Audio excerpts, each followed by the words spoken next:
The moment Prince Harry stepped onto that empty Heathrow runway, everything collapsed, and not quietly, not privately, but in a way that exposed just how far the fall had truly gone down. Now gone over to London, he's lost this, and he's now potentially up for tens of millions of dollars in legal fees.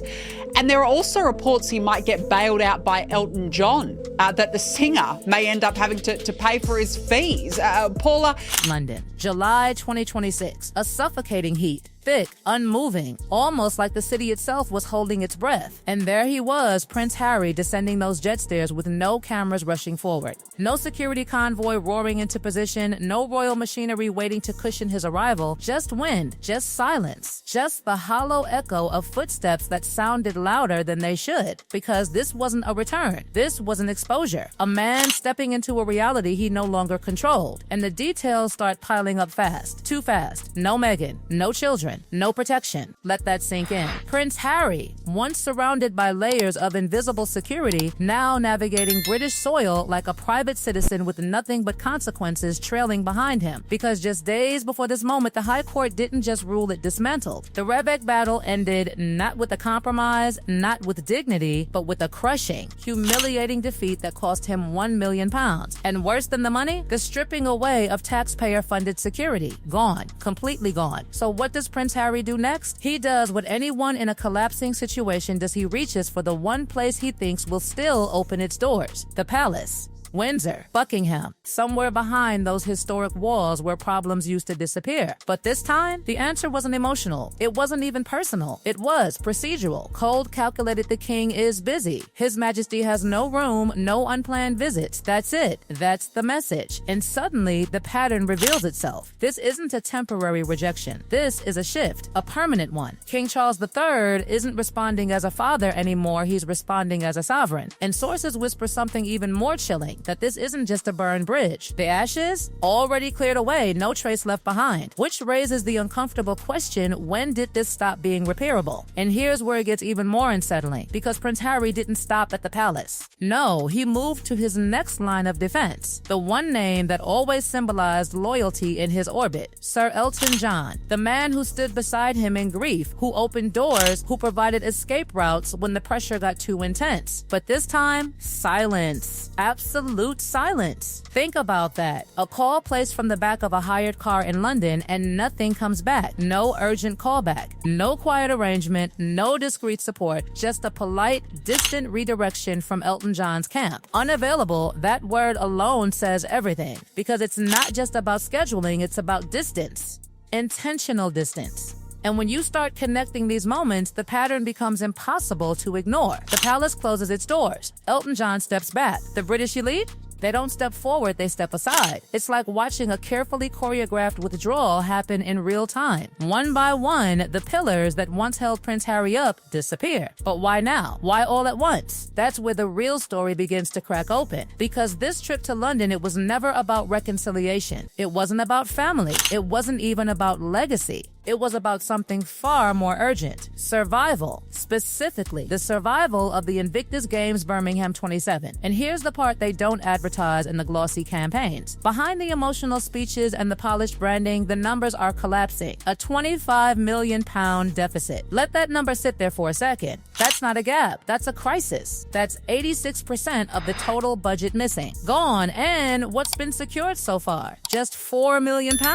A fraction. A fragile, uncertain fraction. So suddenly, Prince Harry's movements in London start to make sense, but in a way that feels almost desperate. Meetings, conversations, quiet attempts to reconnect with the very circles he once challenged publicly. Because now, the reality is unavoidable. The same establishment he distanced himself from is the only one capable of closing that financial gap. And they're not responding. And then comes the moment that changes everything. The private appeal to Elton John. Not just for support, but for something much bigger. A financial lifeline. A public endorsement. A face to anchor the entire funding effort. It wasn't a casual request, it was a strategic move. A last attempt to stabilize something that was rapidly slipping out of control. And the response? A sharp, unmistakable refusal. Not dramatic, not public, just final, because behind the scenes, Elton John's advisors had already reached a conclusion. Supporting Prince Harry wasn't just a friendship decision anymore, it was a liability, a legal risk, a reputational risk. And suddenly, the bank of Elton doesn't just slow down, it shuts completely. Now, pause for a second and look at the bigger picture. Prince Harry walked away from the House of Windsor believing he could build something independent, something powerful, something global. But what happens when the foundation of that independence starts cracking? When the sponsors hesitate, when the donors question, when the allies quietly step back, you start to see it. The shift from asset to risk, from opportunity to liability. And that shift doesn't happen loudly. It happens in silence, in unanswered calls, in polite refusals, in doors that simply don't open anymore. And just when it feels like the situation couldn't tighten any further, another layer begins to surface. Because while Prince Harry is navigating financial pressure, legal fallout, and social isolation, something even more explosive is building beneath it all. A legal decision, a courtroom moment, one that doesn't just impact money, but reputation, alliances,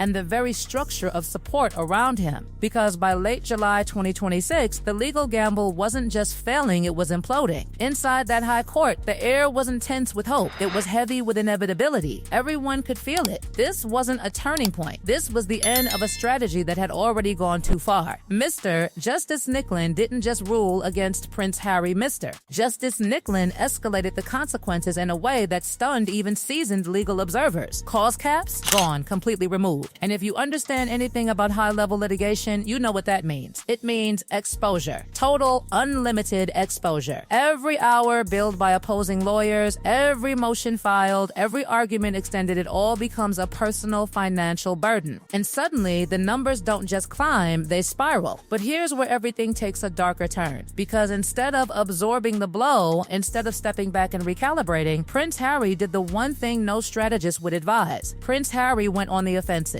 Not against the case, but against the system itself. A public reaction that didn't just question the ruling, it questioned the integrity of the entire judicial process. Accusations, doubts, claims that Mr. Justice Nicklin and the system were compromised. And that moment, that single decision, it changed everything. Because now, this wasn't just a legal defeat, it became a reputational crisis layered on top of financial disaster. By attacking the court, Prince Harry didn't open a path forward, Prince Harry closed every possible exit. Appeals, complicated support, risky allies, suddenly reconsidering their proximity. And standing right in the center of that fallout, Sir Elton John. This is where the pattern becomes almost impossible to ignore. Sir Elton John wasn't just watching from a distance. Sir Elton John was directly connected, a co-claimant, a shared legal front. And when Prince Harry escalated the situation, the consequences didn't stay contained, they spread fast, because legal exposure isn't selective. When the tone shifts, when the court responds, when penalties escalate, everyone tied to the case feels it. So now Sir Elton John isn't just dealing with a collapsed alliance. Sir Elton John is facing potential financial fallout tied to a situation that spiraled beyond control. And suddenly, that earlier silence, that careful distance, that polite unavailability at all, starts to look less like coincidence and more like foresight. Because the risk wasn't hypothetical anymore. It was real, immediate, expensive, and here's the uncomfortable truth hiding in plain sight. Prince Harry didn't just lose a case. Prince Harry altered the perception of reliability. Because in elite circles, legal, financial, social predictability matters. Stability matters. And when someone becomes unpredictable, when reactions become volatile, when strategies turn reactive, the distance begins.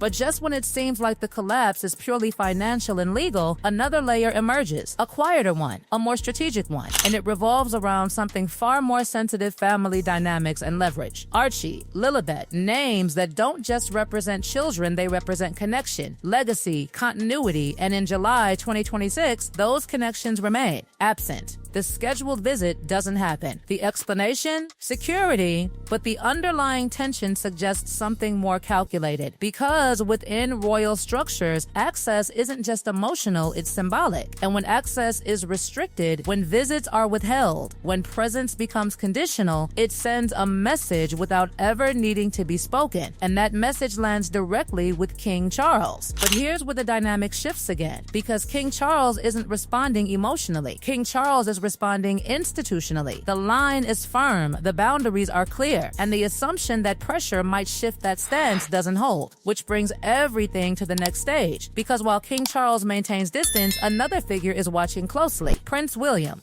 And the approach here isn't reactive, it's strategic, observational, long-term. Because where others might see family conflict, Prince William sees structural risk. And that changes the entire equation. Because once risk enters the conversation, decisions don't revolve around reconciliation, they revolve around containment, stability, protection of the institution. And suddenly, the conversation isn't about repairing relationships, it's about redefining positions, roles, relevance, and this is where the silence becomes louder than anything said publicly. Because communication shifts, responses become shorter, more formal, more final. The flexibility that once existed, gone, replaced by clarity. Distance, intentional separation. And now, everything starts converging. The financial strain, the legal exposure, the social distance, the institutional boundaries. Each piece connecting, reinforcing, tightening the situation from every direction. Until the question is no longer what happens next, but how much further can this stretch before something breaks completely? Because the numbers are still there. The £1 million, the £25 million deficit, the unresolved legal costs, the missing support, the closed doors. None of it disappears. It accumulates quietly, persistently, and as those numbers grow, so does the pressure. Because at some point, every strategy reaches a limit. Every system demands resolution, and every isolation, no matter how gradual, becomes undeniable.